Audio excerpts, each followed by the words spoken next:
Bonsoir à tous. Bon, je suis très heureux d'être ici, tout ça, mais je vais faire court parce que vous en avez marre.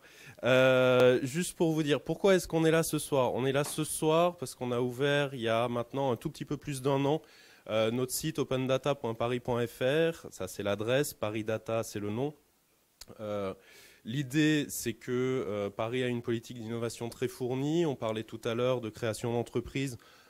Puisque vous êtes des développeurs, vous êtes aussi potentiellement des créateurs d'entreprises. Sachez qu'on est en train de construire, de finir même 100 000 mètres carrés d'incubateurs d'entreprises et que vous aurez votre place dans cet incubateur si vous avez un beau projet et vous aurez des financements, des machins, des trucs. Je vais pas vous faire le détail.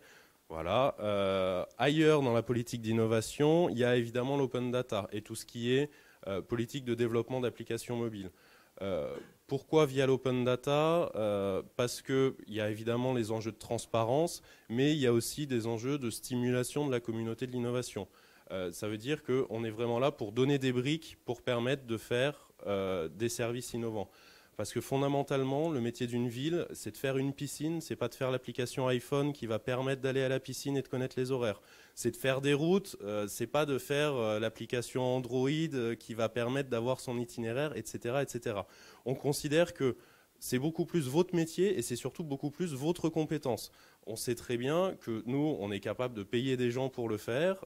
Ça veut dire que ça va être cher, ça veut dire que on va rentrer dans des problématiques assez complexes et de toute façon, on ne sera jamais dans des services parfaitement intégrés. Parce que nous, on ne paiera que pour le bout qui concerne Paris. On ne paiera pas pour le bout qui concerne Paris et l'Île-de-France et machin et trucs. Et l'idée, c'est que c'est à vous, les développeurs, les startups et pourquoi pas des entreprises plus grosses aussi, de créer ces services qui au final bénéficient à tous les Parisiens, que ce soit des services gratuits ou d'ailleurs des services payants, parce que on n'a rien contre les entreprises non plus. Du coup, ce soir, on est très content de participer et d'avoir créé avec le POG un prix spécial Open Data Paris. Enfin, un prix spécial Paris Data, d'ailleurs, on ne l'a pas nommé. Enfin bref, en gros, vous allez gagner des trucs. On ne va pas vous dire quoi, parce qu'ils tiennent à conserver leur suspense sur... voilà. Bon, enfin bon. Mais si personne le gagne, c'est moi qui les récupère. Donc faites pas trop d'efforts, parce que moi, je serai très content. Merde, bon, ok. Bon, alors faites des efforts. Tout ça pour dire, donc la plateforme, vous l'avez sous les yeux et j'espère que vous allez l'utiliser intensément. Donc, juste le prix récompensera la meilleure application qui utilise au moins un jeu de données du site. Ça ne veut pas dire que c'est exclusif, vous pouvez très bien en utiliser d'autres parce qu'on sait très bien que la richesse est dans le croisement des données. Nous, on n'a pas tout, donc allez en chercher ailleurs, enrichissez ailleurs.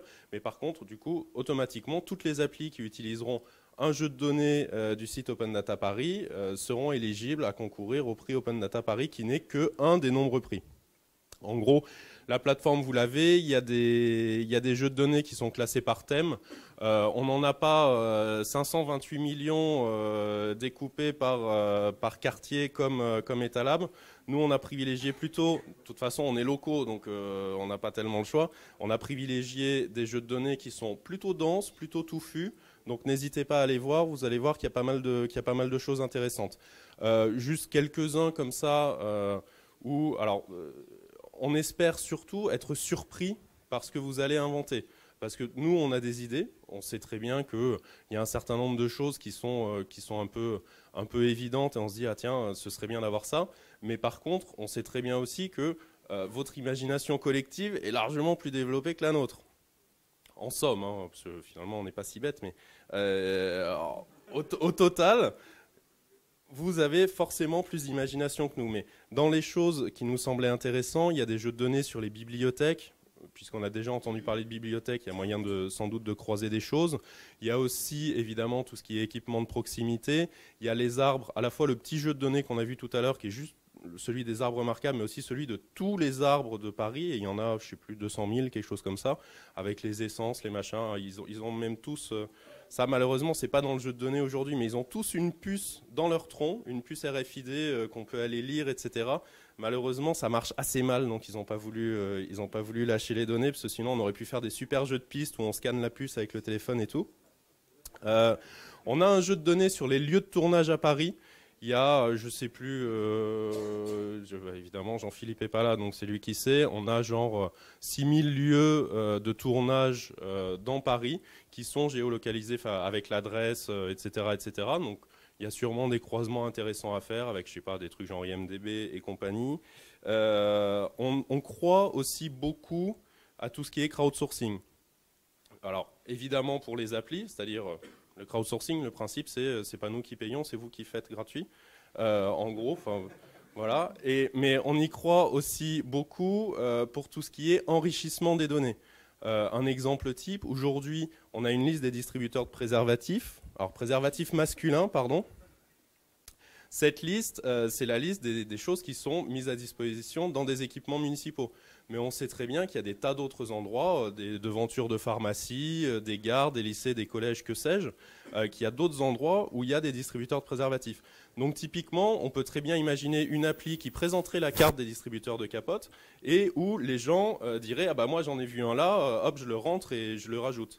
Et ça, typiquement, ça permet d'une part d'enrichir des données qui servent à tout le monde et d'autre part, après, d'avoir une appli qui est tout à fait complète. Donc c'est vrai pour les capotes, c'est vrai aussi pour, par exemple, les abris voyageurs, les arrêts de bus. On sait qu'il y a parfois un petit jeu, des petites difficultés entre la RATP et les usagers qui veulent développer des applis sur les transports. Sachez, par exemple, je suggère rien parce qu'on est en discussion avec eux, mais sachez par exemple que les emplacements des arrêts de bus et les emplacements des escaliers de métro sont tous dans les jeux de données qu'on a. Donc il y a moyen, pareil, de dire si la RATP ne veut pas libérer ces données, la communauté peut le faire en utilisant une appli de crowdsourcing. Pendant que je suis à mon arrêt de bus, au lieu de me faire chier, je vais chercher l'emplacement et je tag le fait que c'est cette ligne-là et qu'il y a tel passage à telle heure. Ça peut très bien être envisagé. Voilà.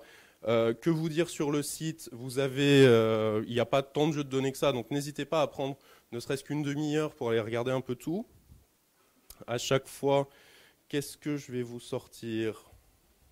Bon, j'ai déjà fait les capotes, donc les Sanisettes peut-être pas. Il y a les petits marchands, les stades de prêt. Alors, toc toc. Ah oui, il y a les prénoms, ça c'est notre gros hit, parce qu'il y a toutes les jeunes mamans et les futures mamans et les futurs papas qui vont voir. C'est la fréquence à laquelle on donne un prénom. Par contre, bon, j'ai peut-être du mal à voir ce qu'il pourrait y avoir comme appli, mais vous en trouverez sûrement. Je vais aller chercher peut-être dans les plus anciennes. Juste pour vous montrer qu'on a aussi, comme tout le monde, des API. Ah oui, c'est ça, c'est les prénoms. Voilà, Jean-Philippe, tu veux venir, Jean-Philippe? Comme ça, tu te feras applaudir pour la fin. Donc les arbres dont je vous parlais tout à l'heure, à chaque fois, vous avez une petite fiche avec la description. Vous avez déjà une prévisualisation sur une Google Map, quelques mots-clés, quelques machins. Et pour aller directement à ce qui vous intéresse, il faut cocher les CGU parce que ça correspond à notre licence, qui est une licence ODBL, complètement compatible avec toutes les licences qui sont libres. Et à ce moment-là, soit vous téléchargez le fichier, on a essayé de faire des fichiers CSV, etc., bien comme il faut, soit vous allez directement sur l'API pour laquelle on a utilisé Google Fusion Tables, qui nous semblait être un produit simple à utiliser. Et vous verrez que tout ça est a priori développeur friendly, sachant qu'il y a aussi un certain nombre de jeux de données qui sont relativement bruts.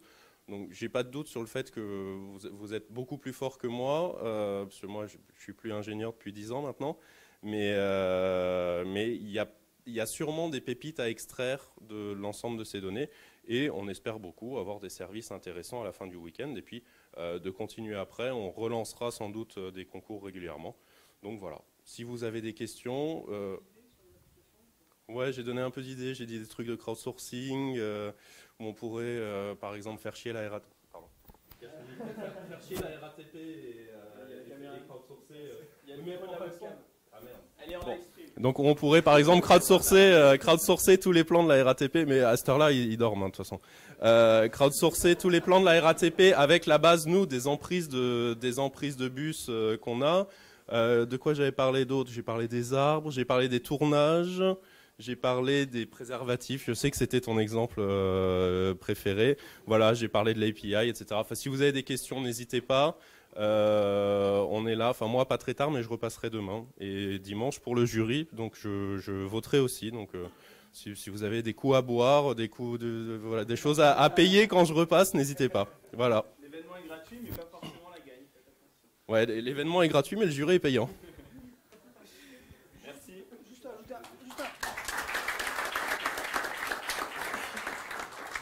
Ça mérite pas autant quand même. Non, juste pour rajouter un truc, c'est qu'on a souvent des fichiers. Le micro, en fait, c'est pour la prise de son. D'accord. On a juste des fichiers qui sont avec beaucoup d'adresses en fait, qu'on n'a pas réencodés. Et en fait, on est confronté souvent à la question de mais ce sont sympas vos jeux de données, mais il n'y a pas la longitude, il n'y a pas la latitude, comment on fait. Donc il y a plusieurs outils qui existent, et là on en a filé un aujourd'hui par Twitter, qui s'appelle Google Refine a priori.